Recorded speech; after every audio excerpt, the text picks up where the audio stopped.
All right, what is up, folks? Welcome back to another episode of the Help Me Understand podcast. I'm your host, JK, and we are kicking off a training adjacent episode to talk about plateaus with your workouts, your training program. What are some signs that you've hit a plateau specifically with your workout program? Some data that you can use to go along with that to either support or disprove that you've actually hit a plateau, and then some suggestions for what you potentially can do about that. So before getting into today's episode to talk about training plateaus, I do, as always, want to say thank you for choosing to press play on the Help Me Understand podcast.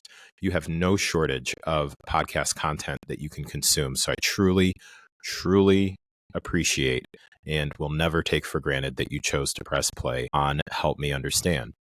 So if you are a regular subscriber to the podcast and even a real-time listener, so when I say real-time, what I'm talking about is you subscribe to the podcast, which, by the way, if you are listening and you haven't subscribed, I would greatly appreciate it if you did. What it does do for me is it helps to spread the show. What it does for you is keep you up to date when a new episode releases. So why I bring that up is because this episode is being both recorded and released on a Thursday, which is a couple of days later than typically these fitness adjacent episodes currently have been coming out in 2025. So the typical cadence that I have for the Help Me Understand podcast is that the Tuesday episodes are always going to be something that is fitness adjacent. That can include training, it can be nutrition, it can be mindset around fitness, a whole host of different things.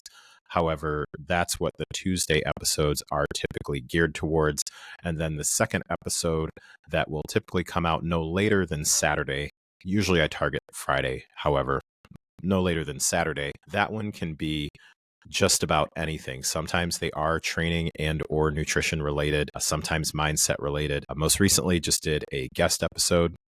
So there's a lot of different directions that one can go. So I mentioned that because one of the contributing factors to me releasing this episode a few days later is that I am just getting back into town from the Real Coaches Summit, which was in Las Vegas, Nevada. If you are not familiar with training and nutrition education conferences, this one is the event to go to, hands down.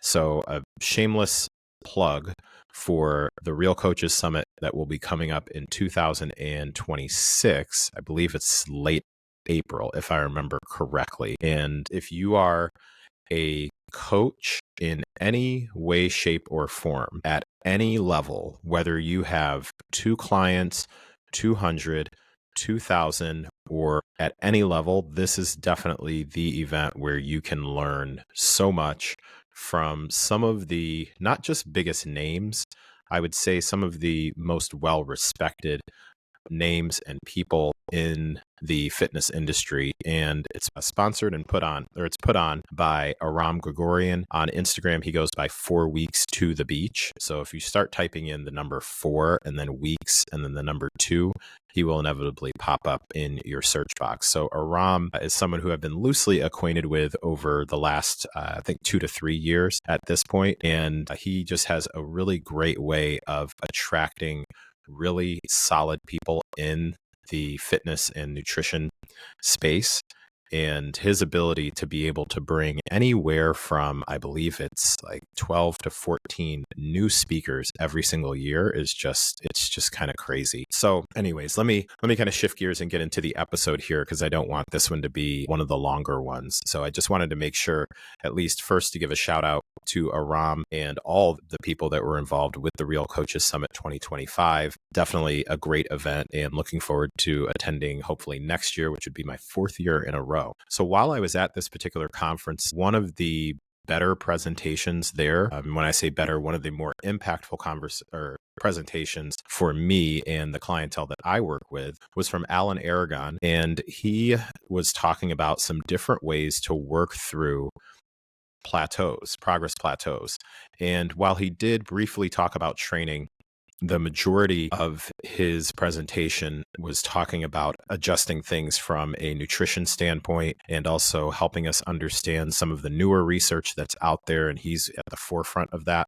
Some of the newer research that's out there about like metabolic adaptation and a lot of different things. So as I was taking notes with his presentation, one of the things that I thought with in relation to the Help Me Understand podcast is, how could I take this particular information that he's giving, or at least an inspiration from this, and really gear it towards some content that would make sense for what I do as a coach, which is where I get down to like the nitty gritty and the details is with your training. And then I take what I call a habit-based foundational approach to your nutrition and your sleep and your mentals / your mindset.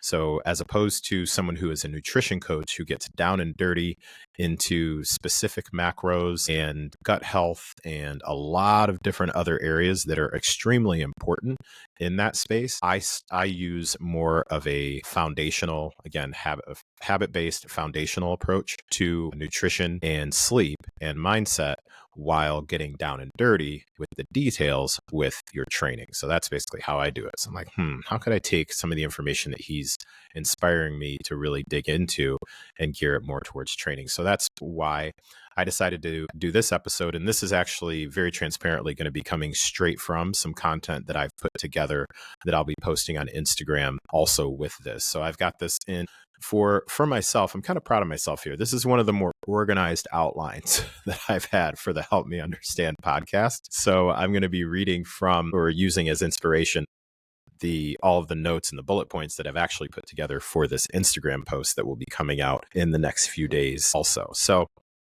let's talk about 3 ways that you can know that you've hit a plateau with your workout program. All right. So the first way that you can know that you've hit a plateau with your workout program is that your performance has stalled. And when we're talking about performance in reference to your training, it means that you're seeing little to no progress in strength, little to no progress in the amount of reps that you can do, little to no progress in the amount of sets that you can do, and or little to no progress in your muscular endurance. So your ability to actually perform that movement over a specific length of time. So if this is the case for you, some signs there is that you're basically lifting, for the most part, the same weights for about the same number of reps over a number of weeks or even months without necessarily seeing any improvement in those areas. So something that I do want to really be clear about up front is when we are looking, and we being I, because it's me, myself, and I don't really have a team, when I'm looking into someone's program and looking at their results and they're reporting back that they feel like they've hit a plateau, because that's usually where it'll start. It'll be based on a feeling.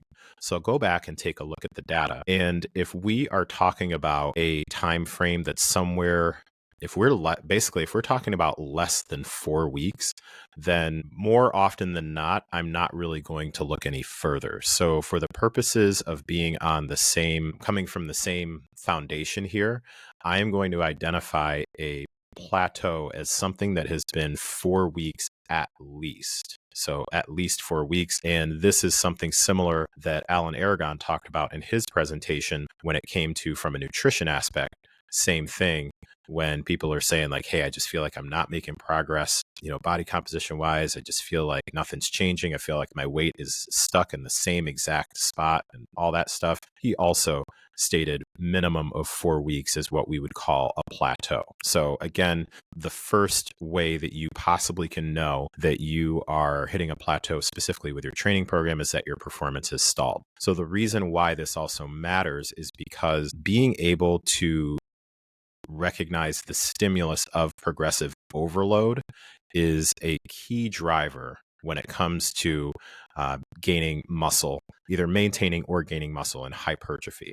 So if you are finding that you are not able to increase some combination of the amount of weight that you lift, so going from, say, like a 50-pound dumbbell to a 55-pound dumbbell, or hip thrusting, let's say like 200 and not be able to get any reps at like 205, that sort of thing. So if you're not able to increase your weight, if you're not also noticing that you can't get additional reps in, or the intensity, so getting somewhat closer to that number of reps in reserve in the tank or your perceived exertion, then most likely you have adapted to that particular training program and it's not challenging you enough to actually grow.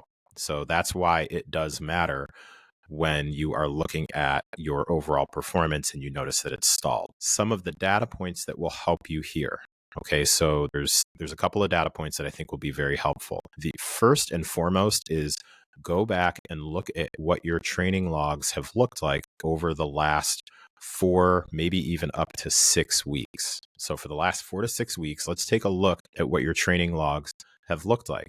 And this is something that I actually want to spend just one moment or 1 minute to get into a specific thing that I look out for when getting an understanding of, okay, is it a matter of the training program itself is no longer challenging, or is it more a matter of the execution of the sets and reps and intensity as described aren't quite consistent with the strategy that we laid out? So here's an example. Let's say that I have programmed for somebody a goblet squat. And what I will write in there is that we are looking to do 3 sets of 8 to 10 reps. And we want to reach a level of exertion of 9 out of 10 or no more than 1 to 2 reps left in the tank, RIR. But generally, let's say we've written 3 sets of 8 to 10 reps. If I look at your training log and your training log says something like set 1, 50-pound dumbbell or kettlebell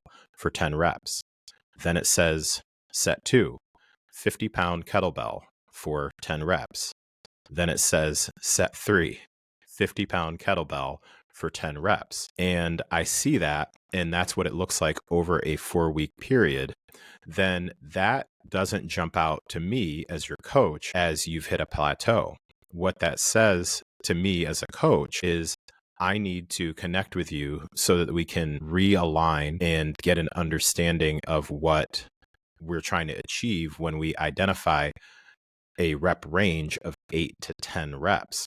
So if you are doing a program that has progressions programmed in, so it specifically has progressions and it has a rep range of something like 8 to 10, generally what that means, and this is based on how I program and the double progression model. I've got a YouTube video on that. If you're listening to this podcast and you're interested in that YouTube video, you can go to my YouTube. It's just Coach JK McLeod. Or if you can't find it, just shoot me a message. My contact info is in the show notes and I'll send you that video, like how to know when to increase your weight. So with the way that I program through the double progression model, when you see something that says, I want you to do 3 sets of 8 to 10 reps, that means that once you can lift, again, for our example, once you can do a goblet squat at 50 pounds for 10 reps, then the next set is where you need to go up in weight.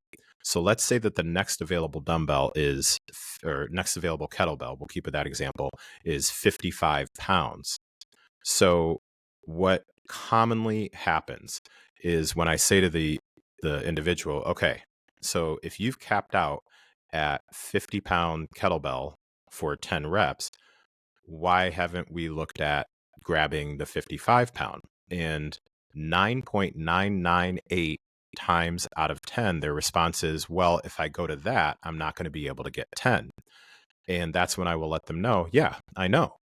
You remember, though, that the rep range that we're looking for is 8 to 10. And they'll say, well, yeah, but again, if I go to 55, I can't get to 10. Say, well, how many do you think you can do? Well, I don't know. Like I could probably get to maybe 7 or 8. Okay, well, cool. Let's give that a try. And more often than not, when that's met with additional pushback, what we now are starting to get into is what we call some belief shifting work that needs to be done. Because what's happening in that scenario is that my client has created a scenario for themselves where they're not looking at 8 to 10 reps. They're looking at it as I do 10 reps or else I've failed. And that's definitely not the case or the intention of how it's programmed. And that's certainly not the way that the double progression model works. So I just kind of went a little bit further into this particular one. And this is one that comes up so often. So what we would do in that case is I would ask them, go ahead and let's go for the 55. And then they get, let's say, 7 or 8 reps. Okay, cool. So now stay at the 55 pounds until you reach a point where you can do 10 reps across all 3 sets. And then at that point, that's where then you're going to bump to the 60. And it just continues to work through that particular loop. Now, somebody may say, well, what about, what am I going to do? Excuse me. So that means that, at some point I'll be goblet squatting 200 pounds for 10. That's not really the way that it works with actual execution. It's not like if you start with curling 20-pound dumbbells, that if you continue to apply progression, at some point you're going to curl with 100-pound dumbbells. Like, that's just not the way that the human body works. It doesn't work that way. You eventually do hit plateaus. You do hit points where you're no longer able to increase the weight. And that's why we go through things like periodization, where we're not always at the same level of intensity. So we do back things off, kind of refresh and reset. We do new programs, all that sort of stuff. So I know I went a bit longer on that specific point. And also it's something that comes up so often when it comes to really getting an understanding of applying progressions so that you can experience progressive overload. So hopefully that's going to be helpful. These other areas I won't quite go as deeply into. So that was very long-winded answer, or a long-winded suggestion on one of the data points that you can look over, which is looking at your training logs over the past 4 to 6 weeks. Then also a data point that you can look at to see if your performance has stalled. Getting an understanding of what if your lifts look like? Have they improved at all? Even if it's very slight, have they had any improvement in the actual execution of the movement itself? So just because you may be at the same weight, if we have, and this is a big if we have previous videos that we can look at of what your lifting form has looked like. So we're noticing that your form has improved where it comes to actual performance of the movement itself. We're noticing that you're able to maintain the tempo of the movement much better. So for example, if we're to continue with the goblet squat example, let's say that I did a video review for you and notice that we're trying to take about 2 seconds to go down in the squat. Whereas when I look at your video, I notice it almost looks like one of the Hot Boys videos back in the days. Like, we're just dropping it like it's hot at the very beginning of the squat and then standing up. So we go back and we educate around the importance of time under tension, the importance of control and tempo.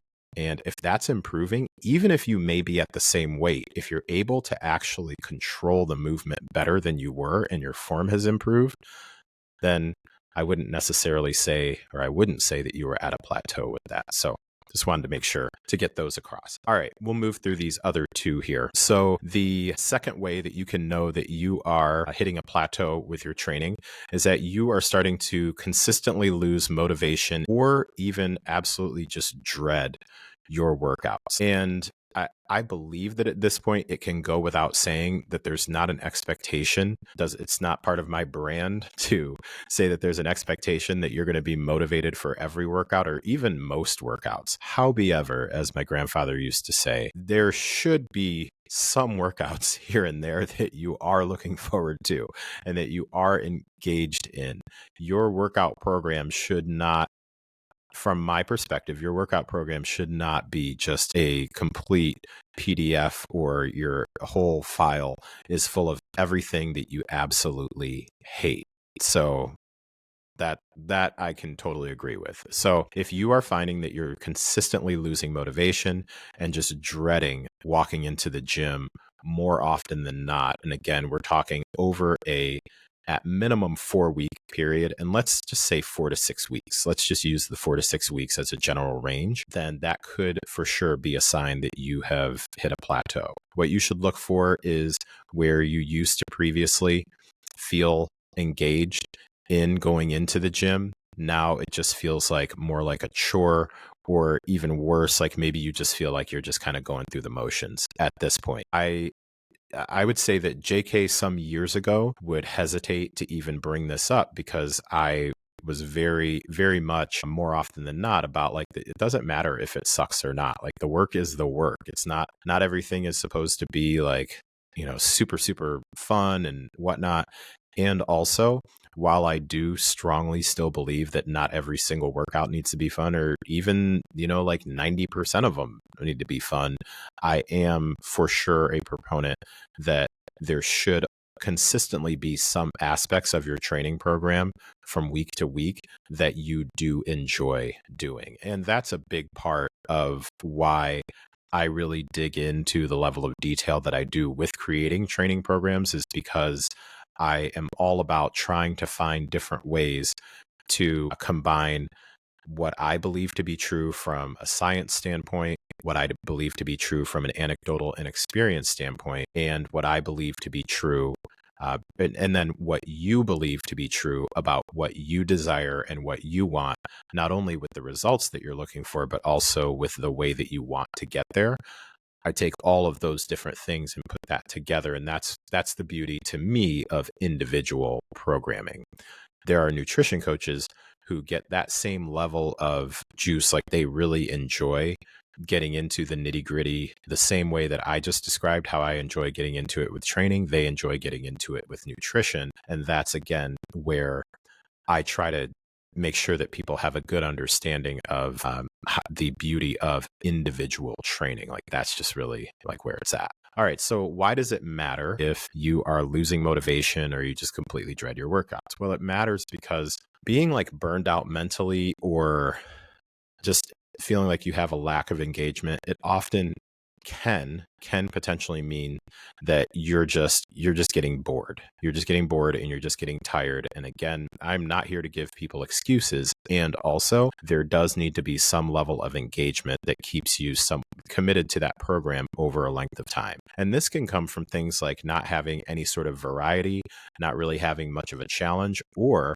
from a program building standpoint, maybe there aren't actual progressions that are built into your program. Or if the progressions are built in there, going back to the example that we talked about with the goblet squat that was at 50 pounds for 10 reps over a number of weeks, if those things aren't either properly explained or properly executed, then that for sure can lead to being bored. I for sure, like transparently, have had conversations where I followed up with a client as we're going through like their review of what they liked or didn't like. And it came down to me not communicating well in the past with, hey, you do have the autonomy to do this particular thing a little bit differently. You have the autonomy to like execute this in a certain way with the progression, the thing that I was talking about with adding the weight. Even though I may write the note in there, if I'm not taking the time to consistently go back and check up to say like, hey, I've just noticed for the past 3 weeks, this has been here, then that's a miss on my part. And that's something that very early in my coaching career, I had a client who was like, man, I'm just getting bored. We go back or we do a Zoom call. We pull up the program. We look on the screen. I explain the double progression piece, even though the notes had been there. Hey, you know what? That's part of my role as a coach to go back and clarify. And it was like she felt like she had a whole new program after that. So that was a learning opportunity for me, for something that really I needed to get better at. All right. So the last thing with losing motivation or dreading your workouts, a tip that I have for you is if you are feeling like you're at that point, then take one specific week, like before you decide like, okay, throw in the towel, like I'm done, take a week and honestly assess how you feel during and after your workouts. And a system that I like to use for this is just rating where you're at. Like basically just do a temperature check when you wake up. Do a temperature check after you train, whenever that is, and then do a temperature check right before you go to bed and get an idea of what that looks like. If you are wanting to make it very specific to your training, then do it right before, like rate like 1 to 10, where am I at right now? Like literally as right before you start your warm up, then 1 to 10, like in the middle of your workout, like how am I feeling about this? Like after you've gotten through your second or third movement, how are you feeling after this? And then at the very end, rate your workout. Like, how are you feeling? One of the things that I do with my clients is at the end of each of their workouts, there's a spot where they can enter like any questions, feedback, anything like that with how they were feeling. So that's something that can be helpful. If you are finding that after that week, you just notice more often than not that the after with your workouts, you just feel like dog meat, then it's potentially a good time to go ahead and refresh things. All right. So lastly, and simply not leastly, I don't think that's the way that saying goes, but it's my podcast, so I can do what I want. A third way to know that your training program has likely run its course is that your recovery and or your body composition has pretty much hit a wall. So what you're looking for there is you're no longer getting any changes in how your body looks or feels. Notice that I didn't say your body doesn't look the way you want it to. That is a different therapy session. So here, what I'm talking about is like you're just no longer seeing any changes in how you look and or feel, even if you were talking about very, very slight things. So there's a lot of nuance to this particular one, as there is to anything, but this one in particular, there's a lot of nuance here because it's not about, well, you know, I wanted to lose 10 pounds and I haven't lost 10 pounds in 4 weeks or whatever the case may be. That's why I'm specifically making this episode primarily about like ways to know that your training program is part of your plateau issue here.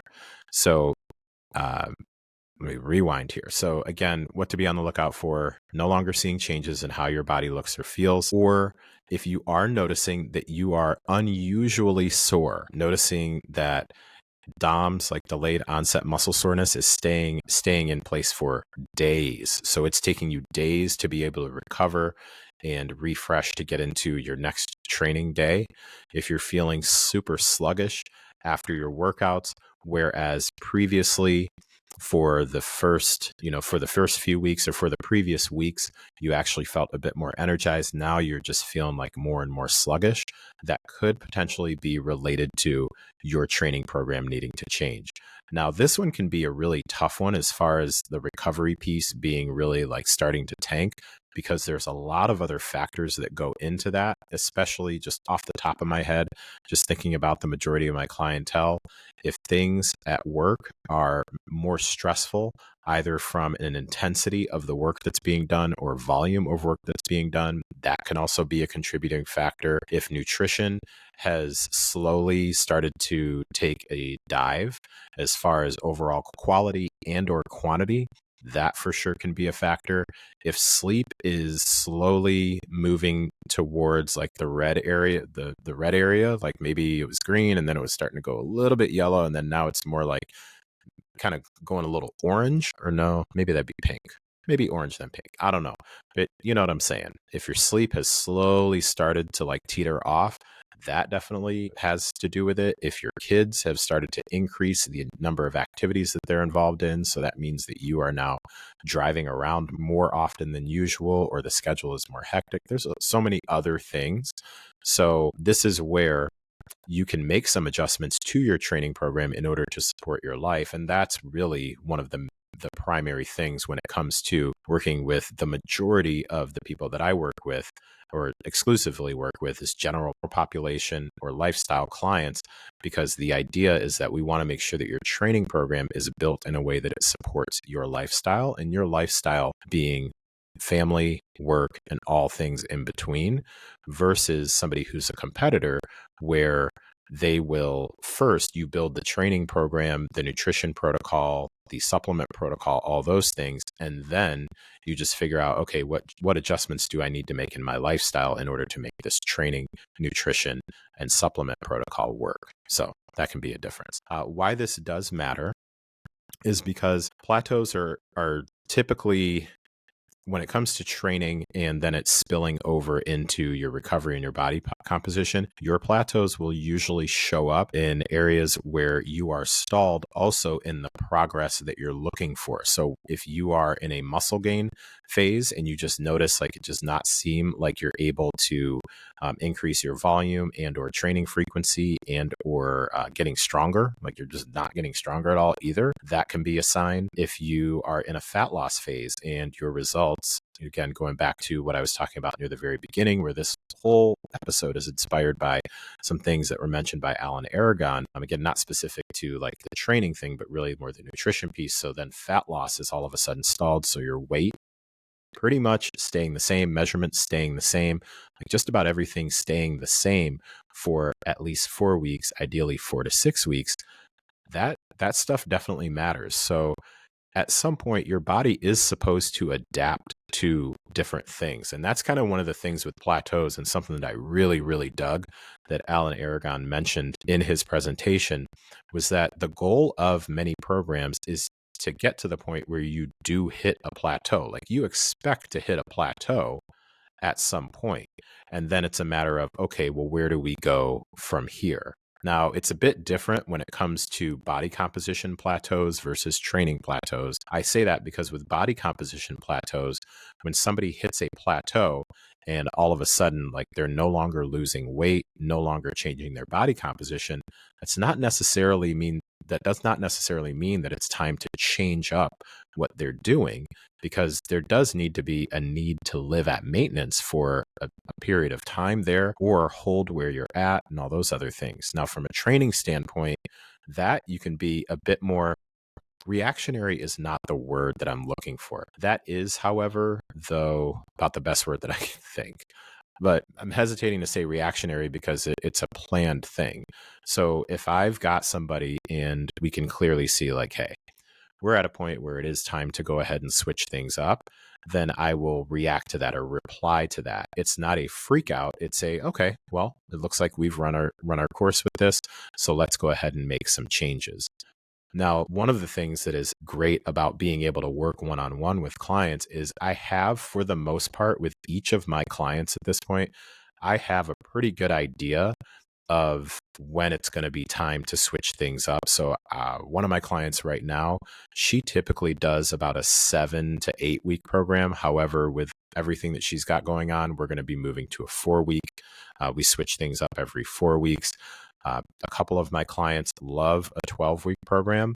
So we, for the most part, go anywhere from 10 to 12 weeks. I've got most people are in, I'd say, about the 5 to 8 week sweet spot is where they tend to fall, somewhere in the 5 to 8 weeks for the majority of the people that I work with. So we already are planning to do a program for a certain amount of time. We're watching things, like I'm just kind of stalking their app and kind of seeing where the weights are and things like that, seeing some incremental changes, because at this point, it takes at least 1 week, if not 2, to just adapt to the new program. And when I say adapt, I mean like just get a feel for things. And I even will call the first week an intro week or a feeler week, just for them to get the layout and different things like that. Because we're not routinely introducing like all brand new movements with every single program, that adaptation is just not the great word to use in this case.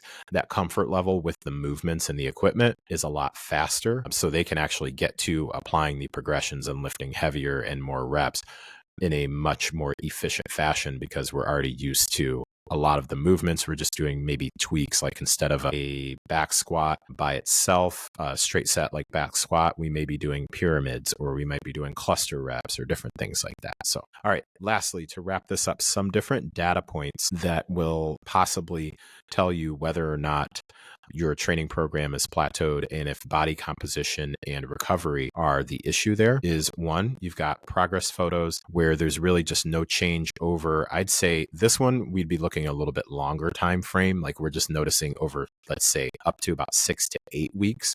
We've had no noticeable changes along with body measurements and weight. So we're talking like you're measuring like waist, hips, chest, arms, like all those different things. Okay, so want to make sure that I really call that out, that it's not just about, okay, well, I should be able to notice like a complete transformation in 4 weeks. More often than not, especially when you're in maintenance or a slight fat loss phase, or muscle gain too, really any of the phases, especially when you are no longer a beginner, the changes will take longer to see. So it's something that I've briefly referred to with like getting 1% better in a previous episode. The more experience that you become with lifting, and the more experience that you have with nutrition, and the more overall fit that you become, the changes that are going to happen are not going to be as noticeable as quickly. It takes longer. And I say that truly from an encouraging point of view, because I want to be realistic with people that once you've been at this game for a decade or more, and not even a decade, it doesn't even need to be that long. I'd say once you've been training for, I'd say at least about 6-ish years or more, and you're consistent with it, you will notice that being able to get like PRs and lift a little bit heavier and whatnot, it comes in small increments. So there are particular movements where if I'm able to add about 5 to 8 pounds in a particular movement over a training cycle, like that's a big deal for me because I've been doing that movement for so long. So there's only like so much more I can squeeze out of that. And no, I'm not talking about lateral raises. We were just talking about that in my gym this morning with lateral raises. It's like you can have like a back squat that from the day you were a beginner, and let's say you were squatting 100 pounds, and now, 10 years later, you can squat like, 350 or something. Lateral raises, you could have started back in 2000 doing like 5-pounders, and now it's 2025 and you can do like maybe 12 pounds. Like it's just wild the way that lateral raises work. Anyways, so your data points there, you've got your progress photos, you got body measurements. And then last but certainly not least, if you're noticing that it's taking you more and more time to recover than usual, then there's a very good chance that you have hit burnout, you have hit a plateau, and it is time to change up your training program.